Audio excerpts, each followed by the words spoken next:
Good morning. Welcome to your July the 6th already to the Canadian Daily Emergency Situation Report briefing for emergency management information and news you can use. My name is Brad Eisen with HazardScape, and we are on a mission to support small, well, not small, but remote communities, whether Indigenous or non-Indigenous, in being better prepared and ready for climate change, emergencies, and disasters. And if you want a copy of our daily briefing, you can get it at hazardscape.com. There's no cost for the report. It is available daily, usually around this time. It gets fed to the website, and you can access it here with the ability to download it in a Word copy if you need it for your leadership. And again, this is done Monday to Friday, and it's for your use. We go through not only kind of the opening summary, which are the highlights for the day, but we try to go through several First Nations, Metis and Inuit communities to give an outlook on what's going on in their territories. We provide all the sources for our briefing, some key contacts, and other information. You can also access our resource library and our learning articles and courses if you're interested in learning more about disaster and emergency management. And this training and this report would not be possible if it wasn't for some sponsors that we have that we work quite closely with in terms of disaster response and disaster recovery. So first, I'd like to recognize Premier Fire and Flood. They do fire, water, disaster restoration. They do smoke contamination cleaning, flood contamination, sewer backup contamination cleaning. They also have a staged 50-foot trailer ready, full of equipment for any remote community that needs heavy water extraction services, dehumidifiers, fans, restoration and cleaning to get to homes quickly to stop the growth of mold and things like that. So Premier Fire and Flood, they also help us with our disaster re-entry and recovery planning. So if you're looking for expertise on how to be better prepared if your community floods or is contaminated by smoke, which is very, very likely given the air quality that's going on right now, and we're going to go over some maps pretty soon, Premier Fire and Flood can come in and restore everything back to healthy. So thank you to Premier Fire and Flood for their sponsorship of our daily live briefings and our training. And then we also have First Nations owned All About Abatement. They do hazardous materials assessments. They do abatement of asbestos, lead, mold, other types of hazardous materials, toxic chemicals.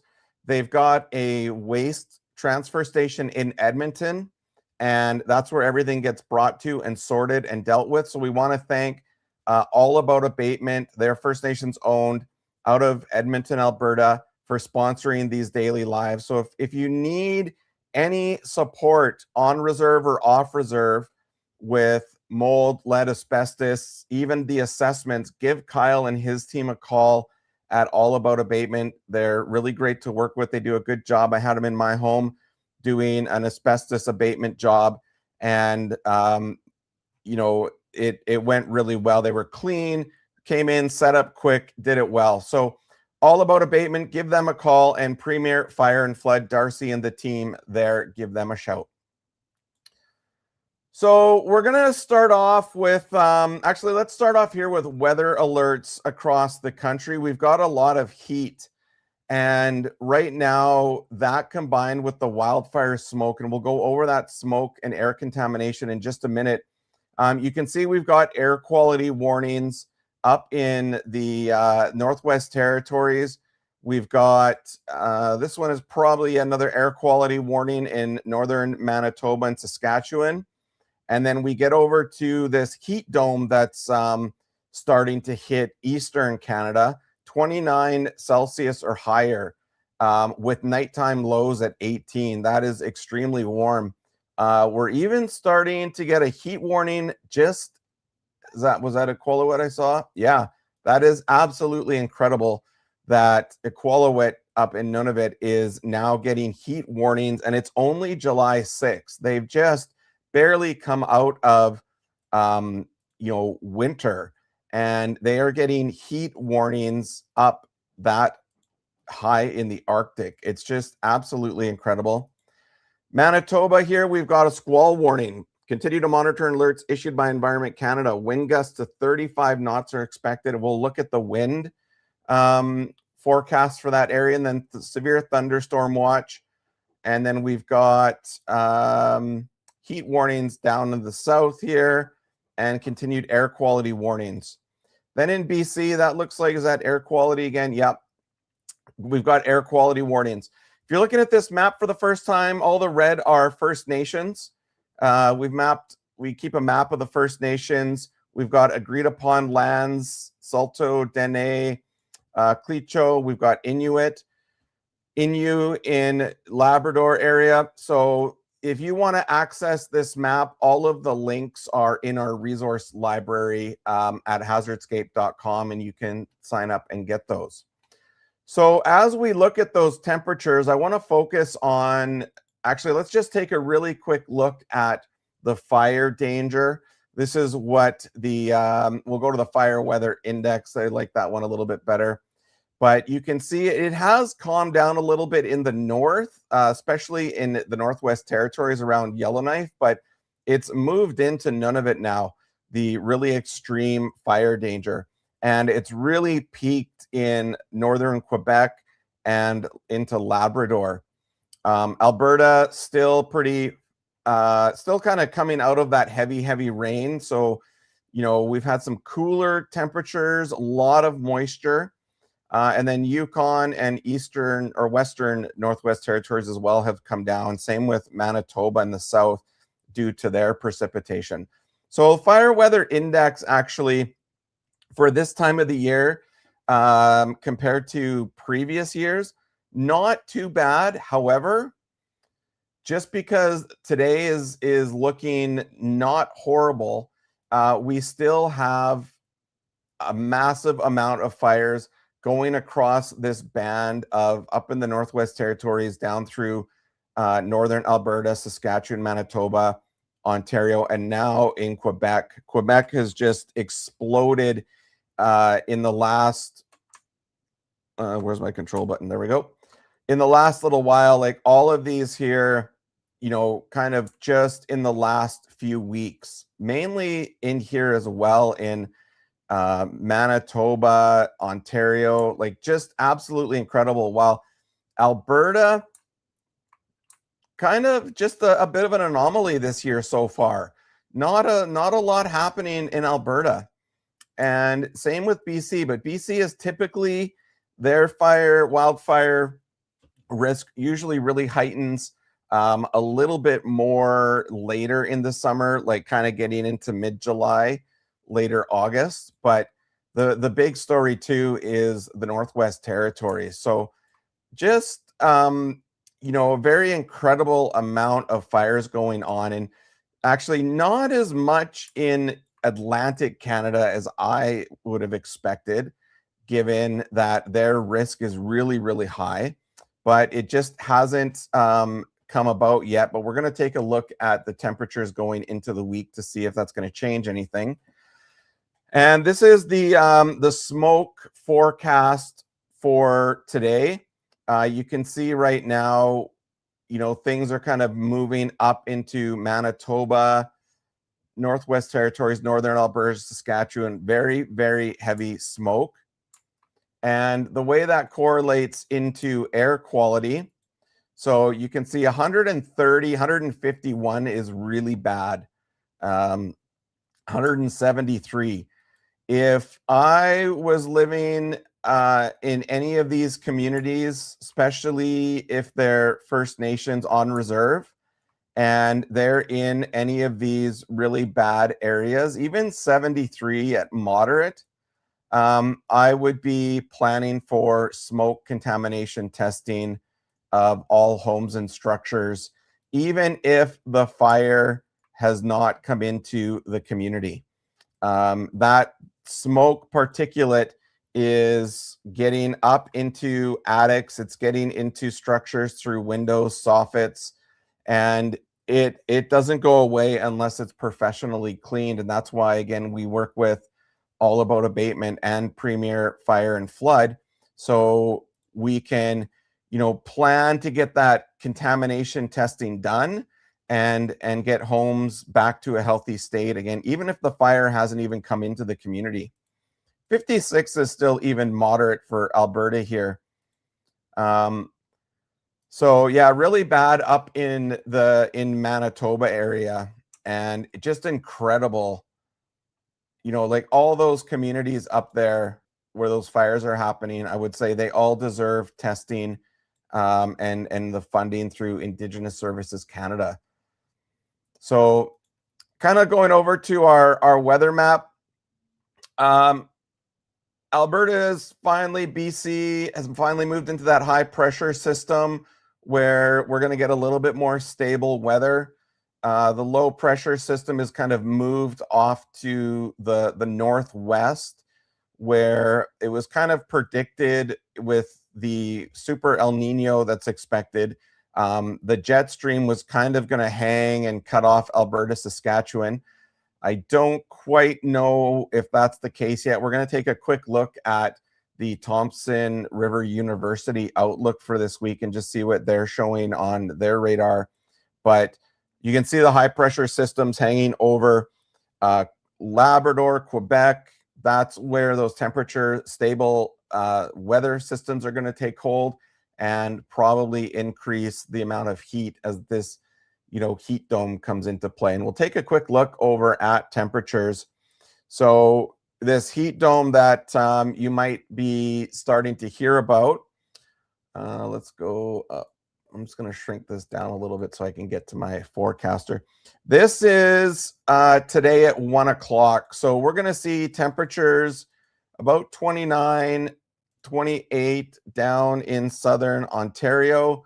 Tomorrow, we're going to get into 26, 24, 29.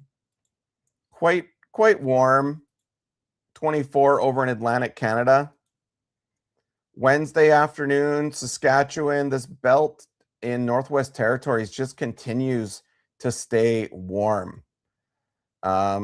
Just with the climate change and the ice melting up there and the longer exposure to solar radiation, the ground just really heats up quickly and it just sticks around.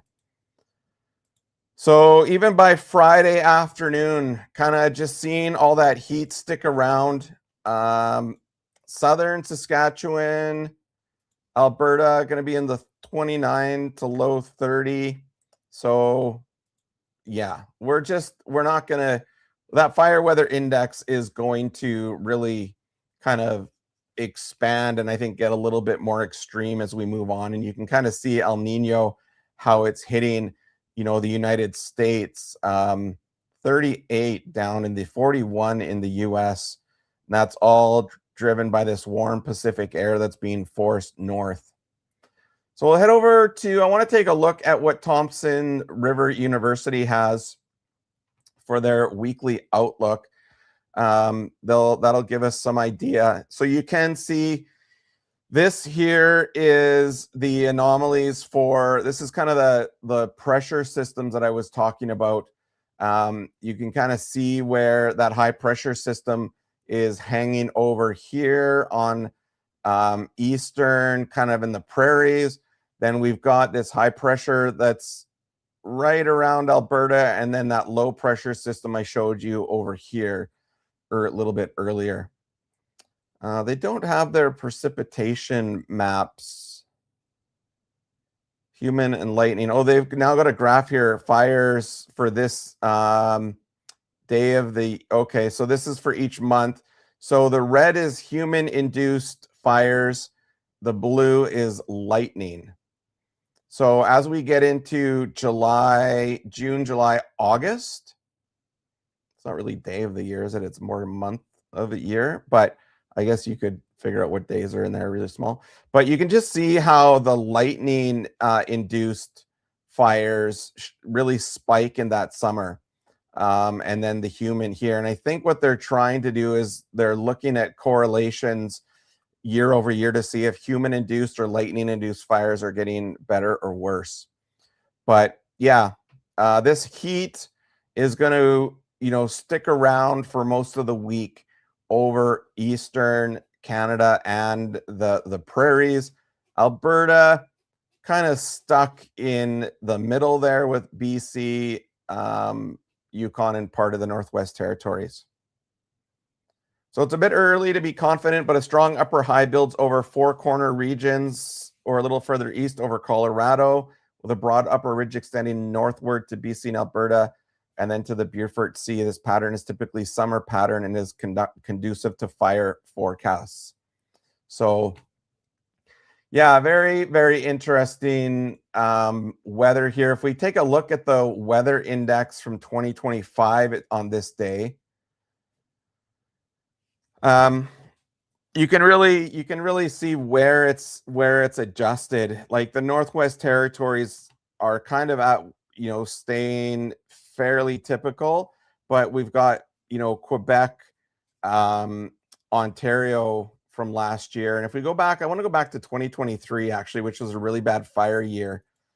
And on the July 6th, like you can see the change in why Alberta and BC had such bad fire years.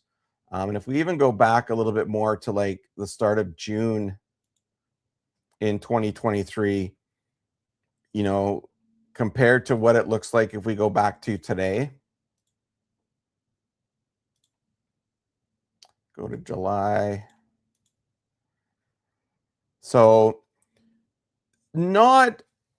it's very interesting. It's not like the fire weather index is, I would say, lower than it was in 2023, just overall on average. But with the actual fires that have started and are ongoing, like it's incredible that there is this many. But it's kind of been an off and on summer with heat and rain and heat and rain. And everything that has started up is just persisting. So we've got, like all of these are updated fairly recently, July 5th. So I would say if you're in any of these areas right now, you've got a multi-hazard scenario where you're looking at heat, smoke, and fire. So not a good combination for anybody, because with the smoke, it's hard to get outside. With the heat, it's really awful to work outside and be outside. And then when you've got the risk of wildfires, it's just stressful. So, I did a YouTube sort of podcast that you can go and see on wildfire smoke, and you can see that it does have an effect on people's moods, and it does correlate to potential increase of violence based out of the research out of Germany. So when you get into this kind of fire smoke and air quality, it just brings people down. It's irritating. When you pile that type of stress onto the regular, things that are going on in life, your environment, your social environment, your mental environment just gets worse. And so I would probably, if you are going over to hazardscape.com to get our daily sit rep and you are looking for resources, we've got some down here, especially the mental health support. If you're looking for mental health support for Indigenous peoples, you can call the Hope for Wellness line, and there'll be someone on the other end to talk to immediately. So I would encourage you to do that if you're feeling like all of this is just really overwhelming and really difficult to deal with, especially if you're having thoughts of suicide or anything like that. Just call the Hope for Wellness or call any mental health crisis line and just get some help. So we'll go, wanted to give also a really quick update on our portage system. So you can view it now at hazardscape.com. And if you are interested in a demo about how we're developing an off-grid mapping system for remote communities to map out their community assets, respond with others, kind of collaborate and share their positions and their common operating picture, you can go over to hazardscape.com and you can log on. There's no cost. Get in contact with me and I can give you a demo of what we're doing with Portage. And I'll be doing some more videos on it just to kind of demonstrate, but you can also go over to our YouTube channel and see the latest video I did on an off-grid version of this, where we're collecting data and doing communications off-grid with Portage. So this is where the AI comes in. So, you know, a lot of the data and the displays and the visualizations you see here are AI generated. So that's really the big question I'm trying to answer is, you know, will AI enhance or strengthen emergency management across Canada? It's being developed at a very rapid pace, and we were using it to start to take all of our sensor data on our mesh network and generate AI analysis from it, which I think is going to be very useful, especially as we look at trying to keep data sovereign, meaning not putting it on the cloud for Google and Meta and other big companies like ChatGPT or Claude to read and review. Remote communities can keep that data private off-grid, run their analysis, do their work, and then only put out onto the internet what they want various groups to see. And it may not be that raw data. It won't be that constant link of raw data. It will just be the analysis and the report that they want their communities to see and customize for what's important to their communities. And I've left this up here, but this was the field test of Portage in terms of communication.